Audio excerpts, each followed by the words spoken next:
KPM. Salam sejahtera, anda sedang menonton Sukses SPM 2021 Percotan bersama dengan saya, Sean Steven selaku hos anda. Dan untuk hari ini, mata pelajarannya adalah fizik di mana kita akan memberi fokus kepada kertas 1.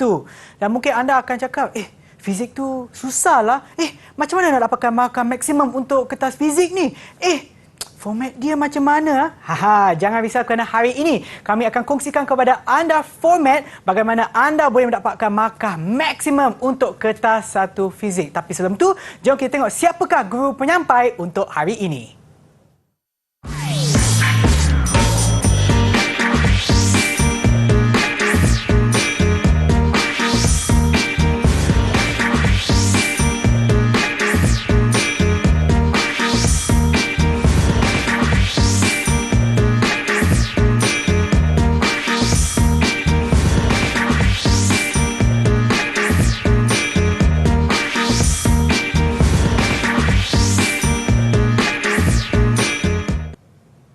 Itulah dia cikgu kita pada hari ini adalah Cikgu Nisa. Hai Cikgu. Hai Sean. Sihat Cikgu? Alhamdulillah sihat. Sean macam mana? Okey, sangat-sangat sihat. Bagus. Okey, dah untuk hari ini Cikgu, apa yang kita akan fokus pada hari ini? Okey, hari ini kita akan fokus kepada fizik kertas 1. Macam Sean cakap tadi, macam mana murid-murid di rumah nak dapatkan markah maksimum. Kan? Maksimum yang boleh. Hari ini cikgu akan kongsikan beberapa tip penting supaya murid-murid boleh aplikasikan dapatlah markah yang bagus tu. Okey? Okey, baiklah cikgu, jom kita mulakan. Boleh? Silakan cikgu. Okey. Hari ini cikgu akan mulakan dahulu dengan format. Okey. Seperti yang murid-murid semua tahu, format mulai daripada 2021 ni, kertas 1, kertas 2 dan kertas 3. Okey. Tetapi kertas 3 ni sebenarnya sebenarnya kertas 3 ni murid-murid telah duduki pada 15 Februari yang lalu. Iaitu kertas amali dah selesai. Okey. Yang murid-murid perlu fokuskan adalah kepada kertas 1 dan juga kertas 2. Baik. Hari ini cikgu akan fokuskan kepada kertas 1, tetapi cikgu akan cerita sedikit tentang markah yang diperuntukkan untuk setiap bahagian. Kertas 1 40 markah, 40 soalan objektif, perlu murid-murid jawab dalam masa 1 jam 15 minit. Purata untuk satu soalan adalah 1.9 minit. Jadi jangan buat lebih daripada itu, kurang tak apa. Okey, untuk kertas 2 pula berbentuk soalan berbentuk objektif yang perlu murid-murid jawab dalam masa 2 jam 30 minit, membawa 100 markah. Jadi jumlah keseluruhan markah ni adalah 155. Okey, kalau nak dibandingkan, ini kohort pertama, kohort baru tau Sean. Kalau nak dibandingkan dengan yang lama, format lama dengan format baru, masih lagi kekal 3 kertas. Cuma bezanya, dulu murid-murid yang ambil SPM sebelum ni, mereka akan duduki kertas ini pada hari yang sama. Pagi masuk sidang 1, kertas 1, rehat sekejap, sidang 2, kertas 2, sambung pula petang, kertas 3. Tapi murid-murid sekarang hanya fokuskan pada kertas 1, kertas 2 sebab kertas 3 ni dah selesai. Jadi itu adalah kelebihan. Okey, jadi tanpa membuang masa, jom kita tengok macam mana apakah bentuk soalan yang ada.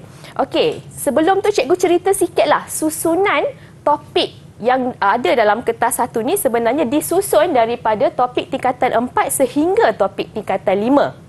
Okey, tadi cikgu dah bagi tahu ada 40 soalan kesemuanya. 40 soalan tu sebenarnya dibahagi kepada 3 aras kesukaran. Aras rendah 20 soalan, aras sederhana 12 soalan dan aras tinggi 8 soalan. Jadi Sean nak kata susah tak susah lah Sean, sebab kalau Sean tengok aras rendah dengan sederhana ni 32 soalan dekat sini membawa 32 markah. Yang kata susah paper fizik tu 8 ni je. Okey. Jadi apa yang perlu murid-murid lakukan ialah kuasai soalan aras rendah dan aras sederhana. Insya-Allah murid-murid dapat lulus dengan bagus, dengan baik dalam kertas fizik ni. Okey. Cikgu akan kongsikan tip untuk mengulang kaji cara yang berkesan bagi kertas 1. Cikgu bahagikan kepada 2, iaitu formula dengan kaedah mengingat. fizik kalau tak ada formula bukan fizik kan, Sean?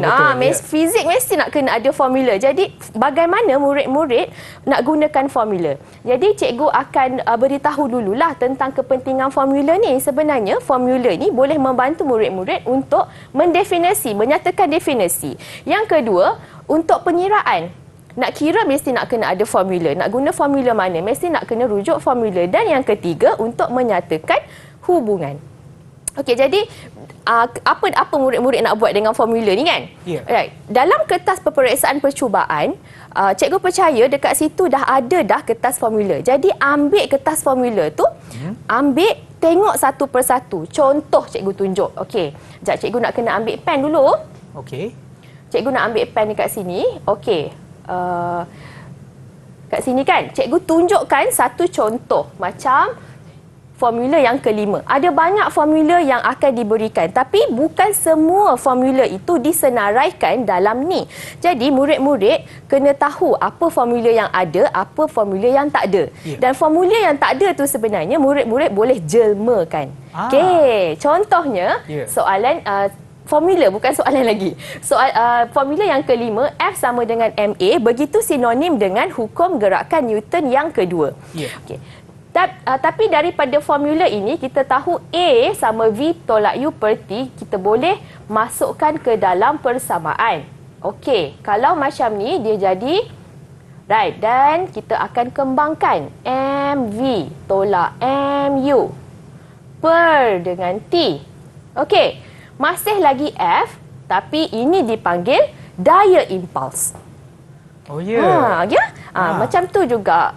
Jadi bila nak kata formula ni tak ada dalam senarai, kan? Tetapi formula ini diguna pakai dalam kertas satu. Tu sebab kalau murid-murid dia tak sedar, dia kata formula kat depan ni tak guna.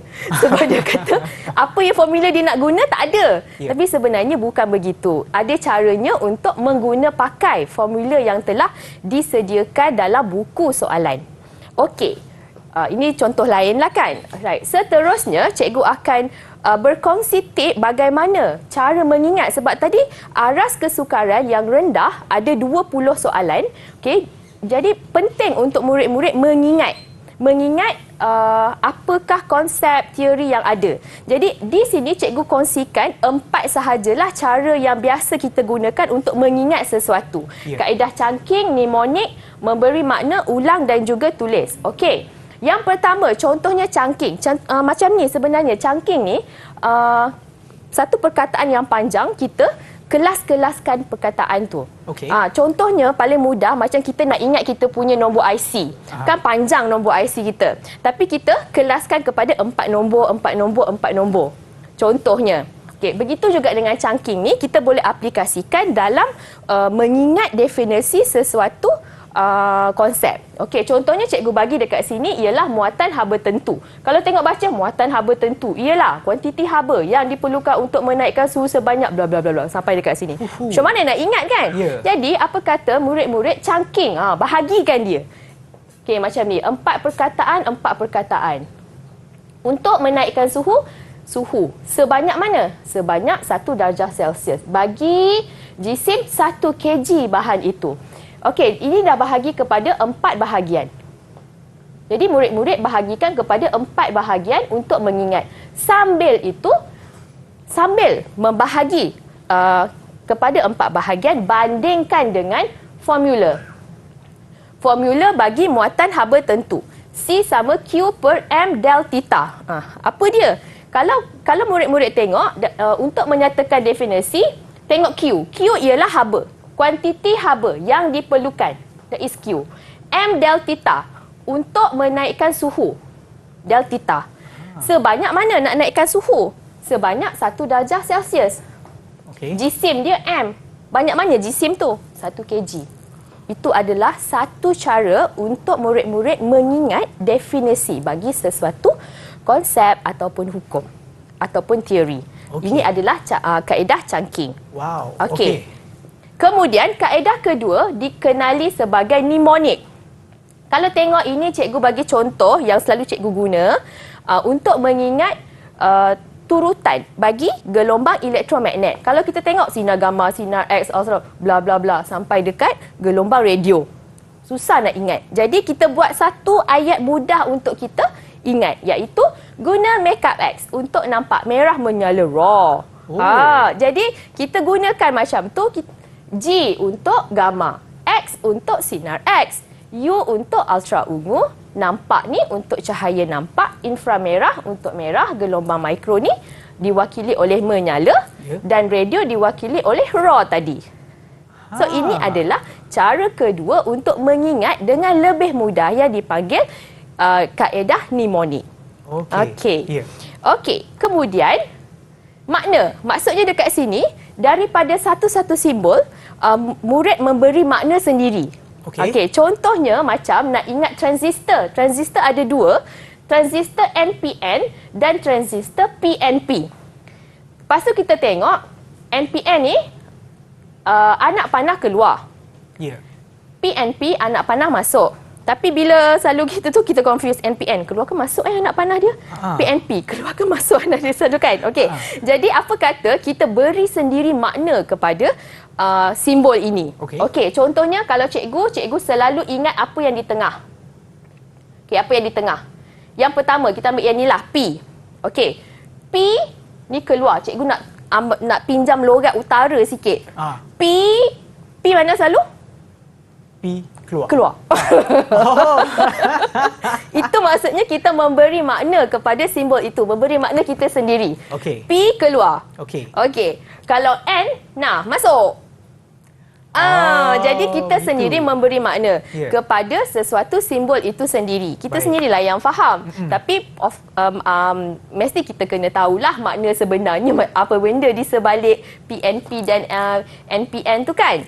Okey, mestilah kita tahu di mana tapak pengumpul B dan E. Ini hanya untuk kaedah mengingat. Macam mana kita nak ingat anak panah mana yang masuk, anak panah mana yang keluar, iaitu dengan memberi makna kepada sesuatu simbol itu.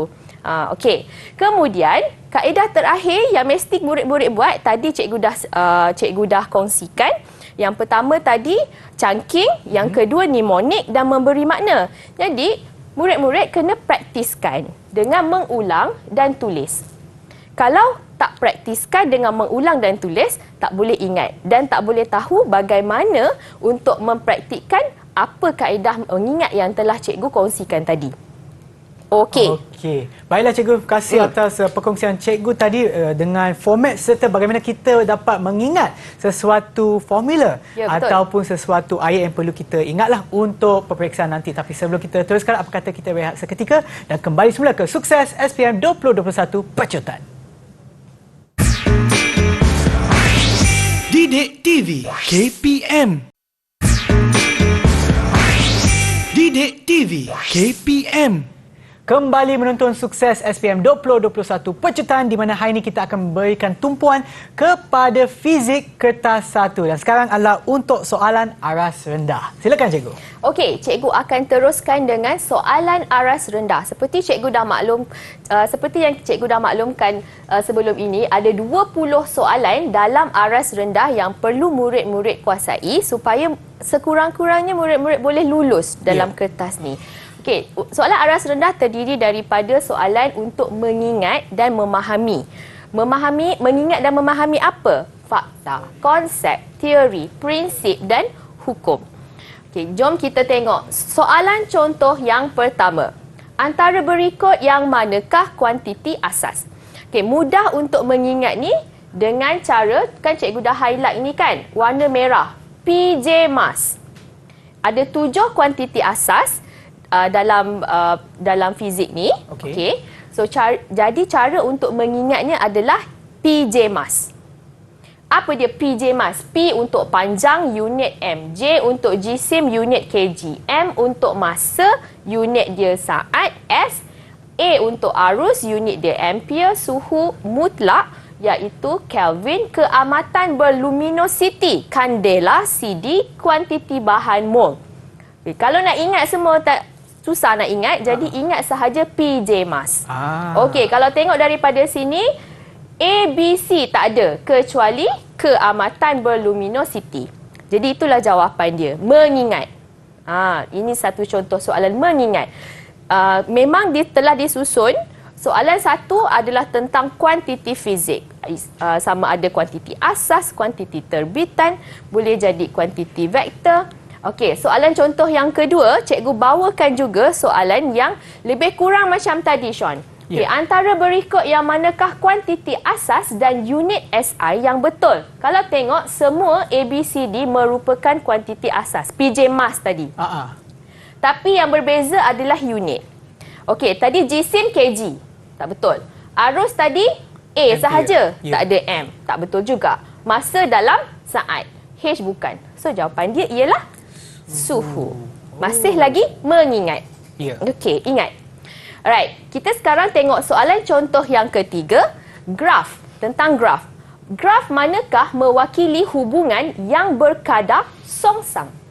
Okey, jadi kat sini satu lagi cara, bila baca soalan, terus highlight pada kata kunci yang diberikan. Berkadar songsang. Kalau tengok A, cikgu dah tuliskan tip di sini. A itu adalah untuk graf berkadar terus. B, bentuknya begitu, adalah untuk berkadar songsang. C, selalu murid salah faham, dia ambil C ni sebagai berkadar songsang. Tetapi C ni sebenarnya adalah graf berkurang secara linear. Manakala D dipanggil bertambah secara linear. Graf Y bertambah secara linear dengan X. Dia punya ayat panjang kan? Dekat tip ni cikgu letakkan ayat yang ringkas sahaja. Okay, jadi kalau tengok jawapannya sepatutnya ialah B. Bukan C. Ramai murid salah anggap dia ambil C sebagai berkadar songsang. Okey. Soalan yang seterusnya. Setiap objek tetap berada dalam keadaan rehat atau gerakan seragam dalam garis lurus kecuali jika terpaksa mengubah keadaan itu dengan daya luar yang dikenakan padanya. Okey, sekarang kita gariskan kata kunci. Kata kuncinya di sini adalah tetap. Maksudnya, kita boleh kata objek itu akan berada tetap dalam keadaan asalnya. Kalau tak ada apa-apa yang pergi kacau dekat dia. Senang betul. Kita cakap macam tu. Okey.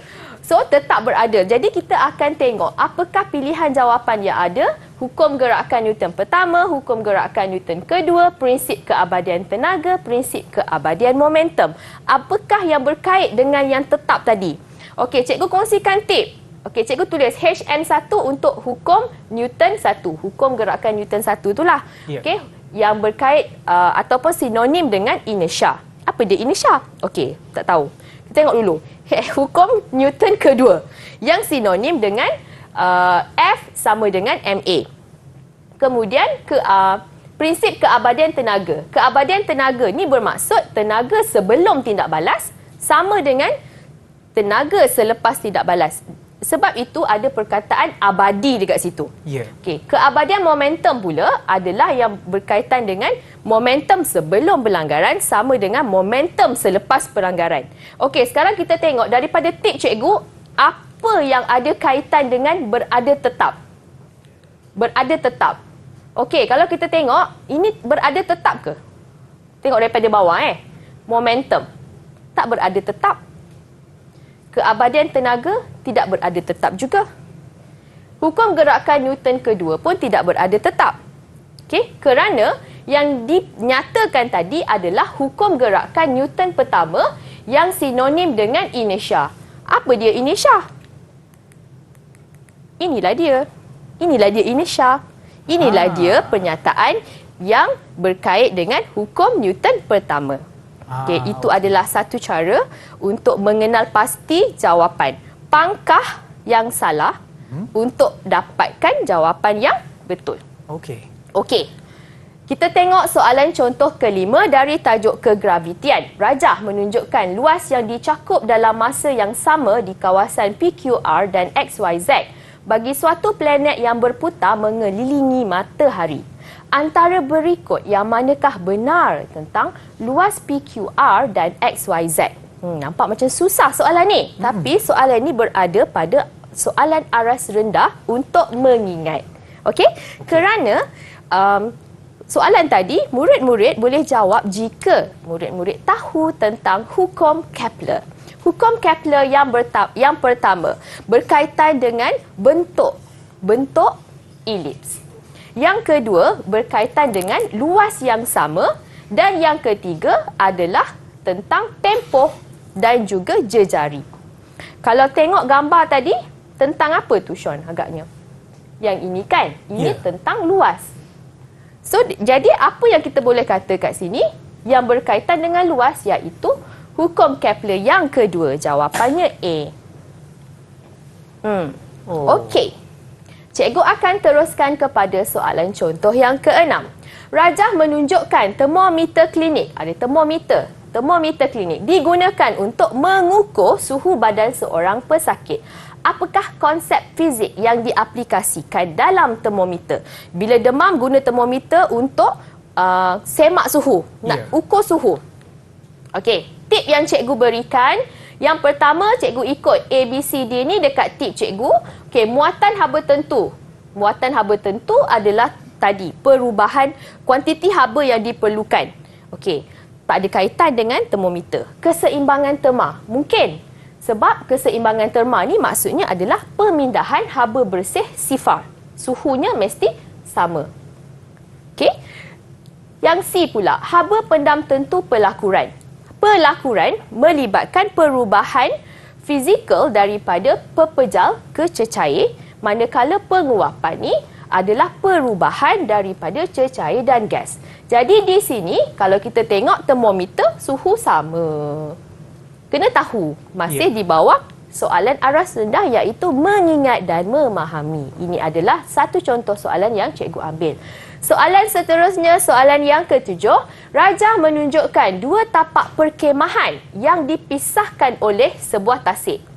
Ketika awal pagi, bunyi, dia cakap bunyi dari tapak perkemahan dapat didengari dengan jelas. Fenomena manakah yang menerangkan situasi ini? Kalau kita tengok dekat sini, dia ada cakap tentang awal pagi dan juga tentang bunyi. Maksudnya ini adalah berkaitan dengan gelombang bunyi. Okey. Awal pagi.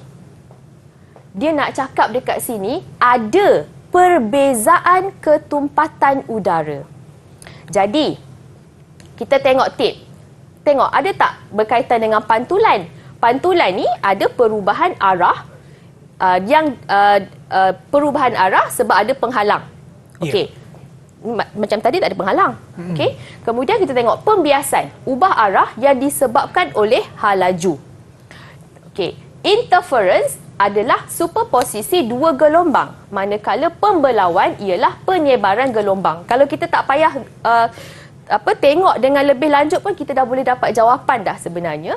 Kalau tengok tadi soalannya adalah berkaitan dengan gelombang bunyi yang berbeza ketumpatan, jadi memang terus kita dapat jawapannya pembiasan. Sebab tak ada kaitan langsung dengan pantulan dan ini tak ada superposisi dua gelombang dan tiada pembelauan juga. Okey? Jadi dia ialah soalan ni ialah pembiasan gelombang jawapan dia. Okey, kemudian kita pergi kepada soalan contoh yang ke-8. Antara fenomena berikut manakah menunjukkan daya dalam keseimbangan? Jadi dekat sini murid-murid kena tahu. Murid-murid kena tahu apakah yang dimaksudkan dengan daya dalam keseimbangan. Cikgu kongsikan tip, iaitu daya dalam keseimbangan ini maksudnya daya paduannya sifar. Objek itu berada dalam keadaan pegun atau bergerak dengan hal laju seragam. Jadi kita tengok satu persatu. A. Sebuah bingkai gambar digantung pada dinding. B. Sebiji kelapa jatuh dari pokok. Jatuh. Masih tak pegun, tak bergerak dengan hal laju seragam juga. Sebuah kapal terbang berlepas dari landasan pun bukan.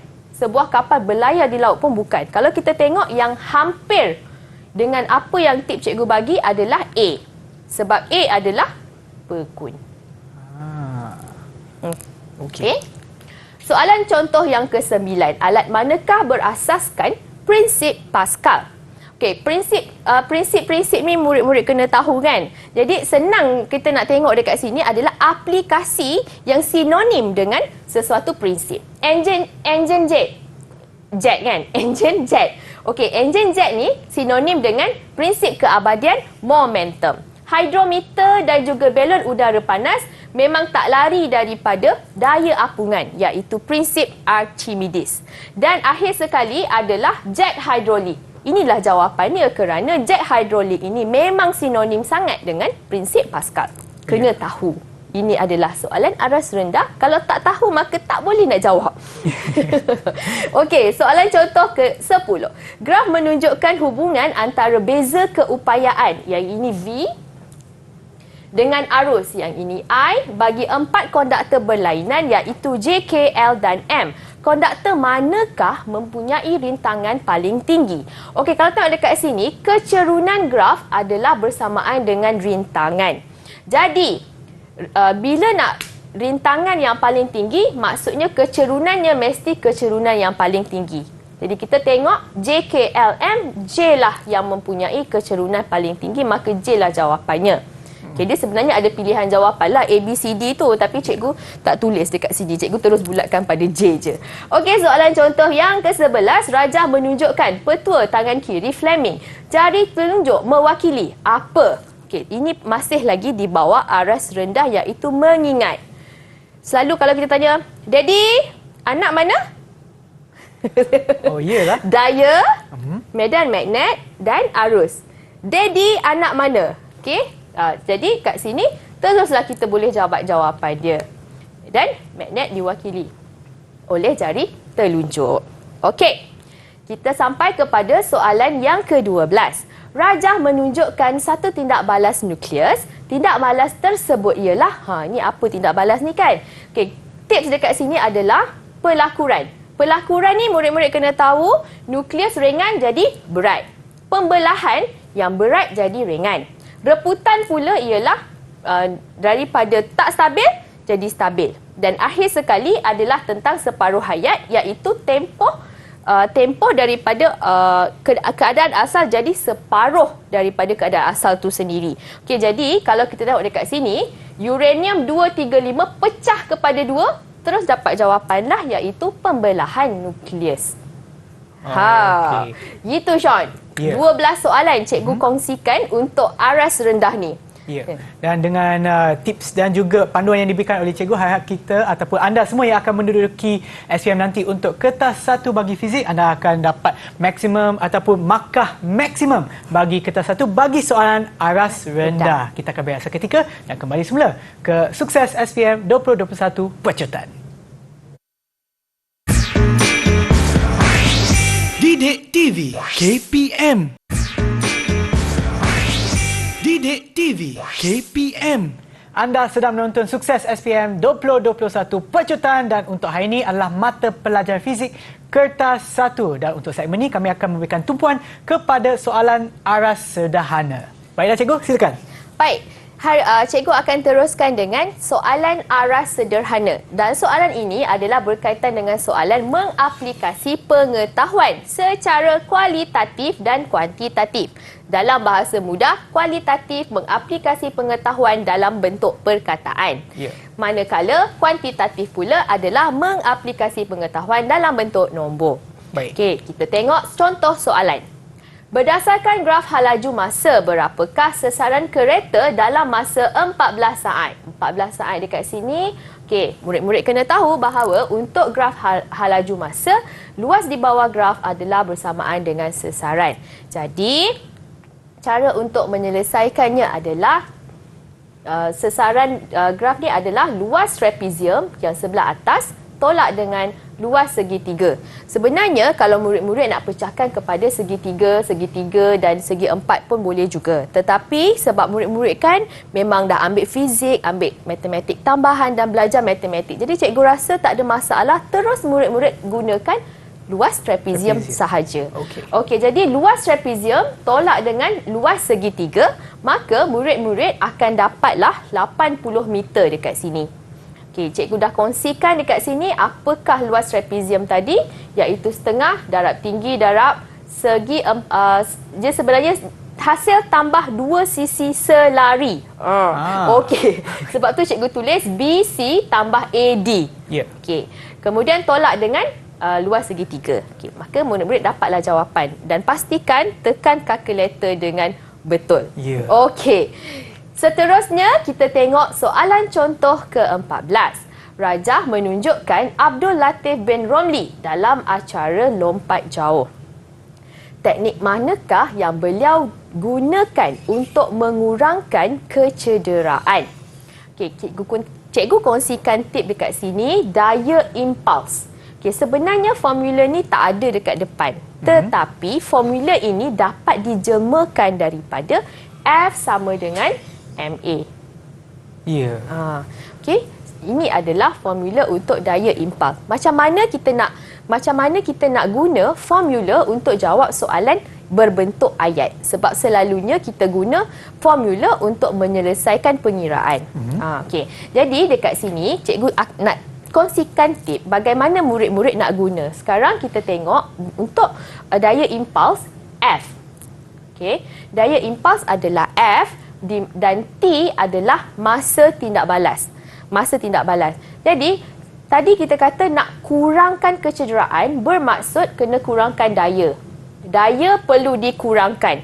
Ya. Untuk mengurangkan daya, maka masa tindak balas perlu dipanjangkan. Okey, ini adalah satu aplikasi dalam daya impuls. Satu lagi contoh lain yang cikgu boleh beri adalah penggunaan airbag.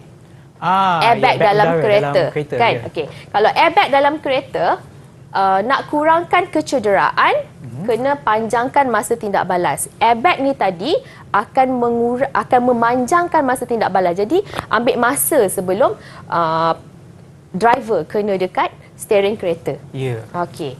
Jadi, jawapan dekat sini kita tengok satu persatu. Yang manakah satu yang boleh memanjangkan masa tindak balas? Mendarat dengan satu kaki. Boleh ke? Tak, Mendarat dengan meluruskan kaki. Tak boleh juga. C. Menegakkan badan ketika mendarat. D. Membengkokkan lutut ketika mendarat. Okay, jawapannya ialah D. Membengkokkan lutut ketika mendarat sebab membengkokkan lutut ni memanjangkan masa hentakan tadi. Ya, betul. Okey. Seterusnya, soalan contoh ke-15 daripada tajuk kegravitian. Rajah menunjukkan sebiji bola besi berjisim 0.2 kg diikat pada hujung tali yang diputarkan secara mengufuk oleh seorang murid. Jejari bulatan, yang ini adalah R, ialah 0.5 meter. Jika jejari berbola besi itu berputar dengan kelajuan mala 4 meter sesaat, hitungkan daya memusat F juga. Ada banyak F. Okey, tadi jisim M. Okey, apa yang cikgu tunjukkan adalah bagaimana murid-murid boleh mengenal pasti kata kunci dalam soalan yang diberikan. Okey, kita tengok bagaimana cara untuk menyelesaikan soalan ni tadi. Okey, F sama dengan MV kuasa 2 per R. Mana cikgu dapat formula ni? Formula ni ada dekat buku soalan. Jadi murid-murid boleh rujuk dekat buku soalan. Ya. Buku soalan nanti ada formula, so tengok dekat depan. Sebab itu sangat penting murid-murid kena tengok secara keseluruhan. Apakah formula yang diberikan dalam buku soalan, apa formula yang tak ada. Ya. Okay, kalau kamu tak pernah tengok soalan formula kat depan, kamu cuma tahu, oh ada formula, tak apalah nanti guna. Tapi bila sampai hari kejadian, tengok-tengok, kenapa tak ada formula? Cikgu kata ada formula. Itu yang kata formula kat depan tak guna. Jangan kata macam tu. Sebenarnya, murid-murid yang salah kalau tak pergi tengok. Jadi murid-murid kena pergi tengok formula apa yang ada, formula apa yang tak ada, dan kena tahu apakah maksud bagi setiap simbol. Baik, cikgu teruskan dengan penggantian. Hanya gantikan sahaja nilai-nilai yang telah kita dapat tadi dalam soalan, masukkan sahaja dalam formula yang betul, tekan kalkulator dan dapatlah 6.4 Newton. Oh. Okey? Okey. Seterusnya, soalan contoh 16. Gas yang berada di dalam bekas tertutup mempunyai tekanan 125 kPa, kilopascal. Tekanan ini simbolnya P. Pada suhu 30 darjah Celsius, yang ini adalah T. Tentukan suhu gas, T lagi. Ni T, ni P. Di dalam bekas itu jika tekanannya meningkat kepada 201 kPa. Okey, sekali imbas baca ada 2 tekanan, ada 2 suhu. Okey, sebenarnya ini adalah berkaitan dengan gas, hukum gas. Hukum gas ada 3, Charles, Gay-Lussac dan juga hukum Boyle. Untuk mengingat dengan mudah 3 hukum gas ni, kita gunakan formula segitiga hukum gas. Formula segitiga hukum gas, cara cikgu mengingat, ni cikgu kongsikan cara cikgu ingat. Charles pergi bawa pasir broom terbalik. Charles pergi bawa pasir broom terbalik. So, cara susun dia beginilah, ikut susunan. Ni ke dalam macam ni. Okey, ikut susunan. Jangan salah susun. Nanti salah susun pula. Okey. Kemudian, murid-murid tengok. Kenal pasti dekat sini. Ada tekanan dengan suhu. Maka, inilah formula yang perlu murid-murid gunakan. Kalau soalan tanya, apakah hukum yang terlibat? Maka hukum tu tadi adalah hukum ini kan? Ini kan? Hukum Gay-Lussac. Okey. Okey? Ya. Alright. Sekarang kita tengok bagaimana untuk menyelesaikan soalan ini. Okey, bila tengok soalan ni tadi, ini adalah maklumat yang telah didapati daripada soalan. Cikgu sarankan untuk murid-murid tulis semula maklumat-maklumat tu. Okey, jadi sebab ada 2 tekanan, ada 2 suhu, maka kita akan guna P1, T1, P2, T2 untuk mewakili setiap simbol tadi. Kemudian cikgu nak bawa murid-murid tengok kepada suhu. Okey, suhu di sini dalam darjah Celsius. Tetapi disebabkan ini adalah hukum gas, maka kita kena tukar kepada unit Kelvin. Okay. Bila hukum gas, kena tukar kepada unit Kelvin. Di sinilah selalu kesalahan yang murid-murid lakukan. Tidak menukar unit daripada darjah Celsius kepada Kelvin. Untuk tukar unit, tambahkan dengan 273. Untuk yang ini untuk dapatkan, kita kata suhu mutlak. Okey. Jadi bila dah dapat maklumat ni, gantikan ke dalam persamaan tadi. Bila dah ganti persamaan, kamu akan dapat dalam bentuk Kelvin. Bila tengok jawapan dalam unit darjah Celsius. Jangan lupa untuk tukar semula daripada Kelvin kepada darjah Celsius dengan tolak semula 273. Tadi tambah sebab daripada darjah Celsius kepada Kelvin. Sekarang nak tukar daripada Kelvin ke darjah Celsius, tolakkan. Jadi murid-murid akan dapat jawapan 214 darjah Celsius ni. Okey. Seterusnya kita pergi kepada soalan contoh 17. Satu cahaya monokromatik dengan jarak gelombang. Jarak gelombang. Ini adalah lambda. Okey. Iaitu nilai dia 5 darab 10 kuasa negatif 7. Okey. Mengalami interference apabila bergerak melalui 2 celahan. Pinggir-pinggir cerah dan gelap terbentuk pada skrin. Ini pinggir-pinggir cerah terbentuk pada skrin yang berada 1 meter daripada 2 celah itu. Jarak antara 2 pinggir gelap berturutan adalah 10 darab 10 kuasa negatif 3. Okey, jadi tip di sini kena guna formula lambda sama AX per D. Okey, jadi dekat sini cikgu akan kongsikan tips bagaimana menggunakan scientific calculator dengan cara yang betul. Okey, cikgu ada paparan calculator dekat situ, tapi cikgu nak tunjuk sikit macam mana cara untuk murid-murid gunakan. Okey, kalau tengokkan dekat sini, okey, 5 darab 10 kuasa negatif 7. Selalu murid-murid buat kesalahan dekat sini sebab tak guna macam cikgu punya paparan. Okay, sebab murid-murid selalu tekan darab. Okay, jadi sekarang cikgu nak tunjuk macam mana cara yang betul. 5, guna perkataan EXP. Okay, Sebab kalkulator ada beberapa jenis. Ada kalkulator yang memang dia guna EXP ataupun dalam paparan yang sebelah lagi tu dia guna 10 kuasa negatif darab 10 kuasa X. Okey, ataupun dia guna tadi. Okey, kejap ya. Alright. Cikgu, boleh tak tolong alihkan kalkulator ke tengah sikit sebab takut Sini. nanti mermaid kat rumah tu tak nampak. Okey, cikgu dekat kat sini boleh? Baik. Okey, sebab cikgu nak tengok nombor ni juga. Macam ni boleh? Boleh. Okey. Jadi kita akan masukkan satu persatu. 5 darab 10 kuasa negatif 7. Okey. Lepas tu tutup. Lepas tu darab 1. Darablah 1. Darab 1. Darab 1. Tak tulis pun tak apa sebenarnya. Okey, bahagi. Lepas tu tutup. Cikgu nak bahagi. Tekan dulu ni lah ya. Okey.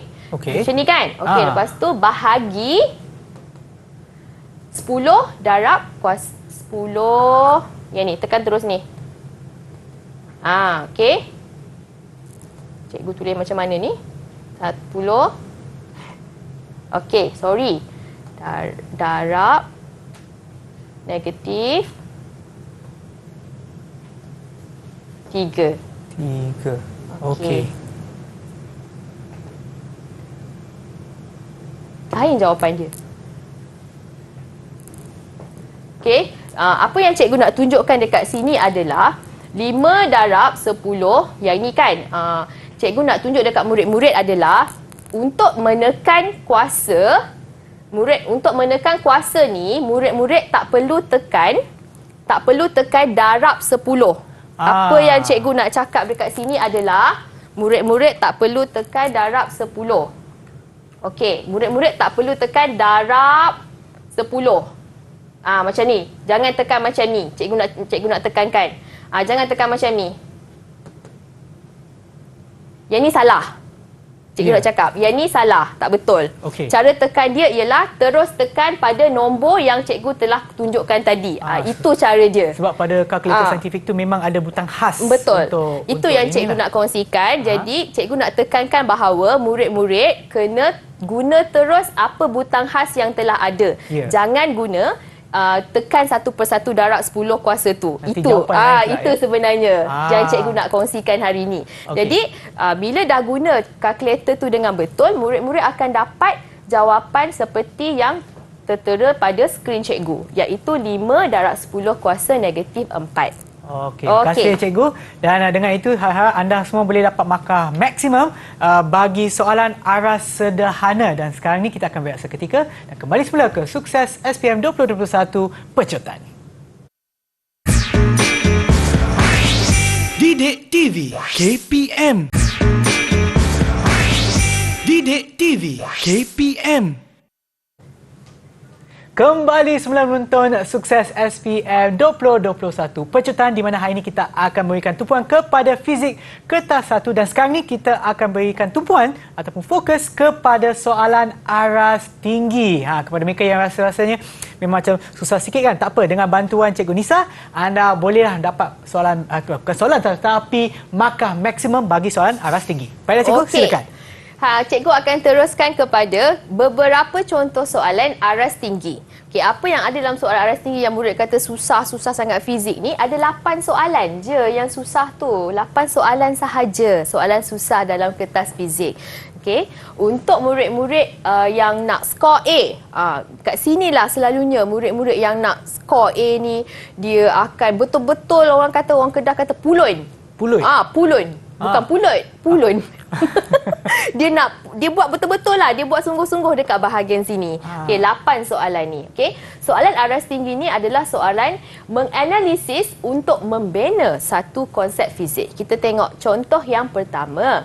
Rajah menunjukkan 3 susunan spring P, Q dan R. Semua spring yang digunakan adalah sama. Perbandingan bagi jumlah pemanjangan susunan spring P, Q dan R manakah yang betul apabila beban 400 gram digantung? Okey, cikgu kongsikan dulu pilihan jawapan. Dia ada Q lebih besar daripada R, lebih besar ni. Dia ada A, dia ada B. Di dalam susunan maksudnya yang daripada pemanjangan paling banyak kepada pemanjangan paling sikit. Okey. Okey. Jadi kita akan patah balik. Okey, patah balik dekat sini tadi. So kalau tengok dekat sini, kita tengok macam ni, tak tahu apa benda kita nak buat kan. Okey, sekarang kita tengok tip yang cikgu berikan, cikgu ambil daripada buku teks. Okey. Okey, daripada tajuk kekenyalan. Okey, sekarang kita tengok susunan spring ni boleh disusun secara sesiri ataupun selari. Okey, sekarang kita tengok kat sini apa yang disusun adalah secara selari. Jadi sebab tadi soalan adalah berkaitan dengan pemanjangan, maka kita ambil yang ini. Untuk pemanjangan sistem spring. Okey. Okey. Jadi kalau ada 2 spring, kita bagikan dengan 2 lah. Beban tadi, dia kata beban digantung 400 gram dikongsi oleh 2. Ya. Tu kata X bahagi dengan 2. Okey. Okey, maka kita tengok warna merah dulu. Okey, baik. Okey, warna merah dulu. Lepas tu kita buat pula untuk Q. Kita kena buat satu persatu. Kalau tengok yang ni X per 2. Bawah ni X. Sebab dia ada satu je. Okey. Kita tambahkan, kita dapat 3X per 2. Okey, baik. Kemudian kita buat untuk R. R ada 4 spring. Kita buat X per 4. Ya. Bawah ni ada 2 spring, maka X per 2. Kita tambahkan, kita dapat dekat sini 3X per 4. Tengok. 4. Yang ini 2. Yang ini 2. Macam mana kita nak bandingkan? Sebab tu kita kena tukar semua kepada nombor 4 ni. Pecahan dia. Jadi bila kita dah kira, kita susunlah. Kalau kita susun, kita tengok yang mana yang paling besar nombor dia? Q. Tengok nombor Q. Jawapannya A. Taklah susah sangat kan? Okey, soalan contoh ke-19. Selajah menunjukkan graf V melawan I untuk menentukan DGE dan rintangan dalam satu sel kering. Pasangan manakah yang benar? Okey, sekarang kita tengok, cikgu kongsikan tips. Murid-murid kena tahu bahawa ini kita nak analisis graf. Bandingkan aja dengan Y sama MX tambah C. Okey, ni cikgu dah kongsikan dekat sini. Dengan persamaan DGE ni, hubungan antara DGE dengan rintangan dalam. V sama dengan negatif IR, I tambah dengan ni epsilon. Simbol ni dipanggil epsilon. Jadi, untuk cut it short, apa yang cikgu boleh katakan, ini adalah pintasan Y sama dengan ini adalah DGE dan kecerunannya adalah rintangan dalam. Ini tengok kepada tip yang telah cikgu kongsikan tadi. Okey, jadi kita bandingkan dengan jawapan, maka kita dapatlah tadi DGE dekat pintasan ni, kecerunannya ialah rintangan dalam. Okey, jadi jawapannya adalah D. Okey. Dan sekarang adalah soalan yang terakhir. Ini adalah soalan yang terakhir. Okey, kalau kita tengok daripada tajuk elektronik, sebuah litar sistem penggera kebakaran ni. Okey, nak tahu apa ada dekat PQ, apa dekat RS, TV dengan YZ. So diberikan dekat sini satu contoh pilihan. Okey, cikgu kongsikan tip. Kalau kita tengok tip daripada buku teks tadi, yang paling sesuai kita letak dekat PQ ni termistor. Dekat sini sejenis rintangan, perintang. Lepas tu YZ, yang inilah. Kemudian TV. Kan? Apa benda kat sini? Ni transistor. Okay, jadi kita bandingkan, kalau kita tengok tadi, tengok yang ini confirm PQ. Yang ni dah salah. Tengok nombor 2 salah. Pangkah. Dah. Habis. Nanti mendapat jawapannya. Okey, itulah jawapan dia. Okey, baiklah cikgu, dan sebelum kita mengakhiri segmen kita pada ini, mungkin cikgu boleh kongsikan apakah rumusan daripada apa yang cikgu dah kongsikan pada ini dan juga kata-kata nasihat kepada mereka yang akan menduduki SPM nanti. Right. Apa yang cikgu akan imbas kembali sedikit apa yang telah kita pelajari. Kita telah tengok format, kita telah tengok soalan aras rendah, aras sederhana dan juga aras tinggi. Apa yang boleh cikgu nasihatkan kepada semua murid di rumah untuk calon-calon SPM 2021, janganlah terlalu kamu tengok kepada yang susah sehingga kamu lupakan yang senang. Dalam peribahasa tu, apa orang cakap, yang dikendong berciciran, yang dikejar tak dapat, terbalik cikgu cakap. Yang dikejar tak dapat, yang dikendong berciciran. Gitu, okey. Yeah. Jadi tengok yang senang tu, fokuskan yang senang, dah dapat yang senang dan pergi kepada soalan yang susah. Jadi cikgu doakan semua calon SPM 2021 yang menonton hari ini dapat result yang bagus, dapat keputusan yang bagus nanti dan dapat menjawab dengan lebih yakin. Okey? Cikgu tutupkan dengan di mana ada kemahuan, di situ ada jalan. Okey, Baik, cikgu. Terima kasih Cikgu cikgu. Nisa. Dan juga kepada mereka yang menonton sekarang, harap panduan dan juga tips dan juga teknik menjawab yang dikongsi oleh cikgu pada hari ini akan anda gunakan nanti apabila menjawab soalan pada apabila anda menduduki SPM pada bulan Mac nanti. Dan semoga berjaya kepada anda semua dan kita akan berjumpa lagi di episod yang seterusnya.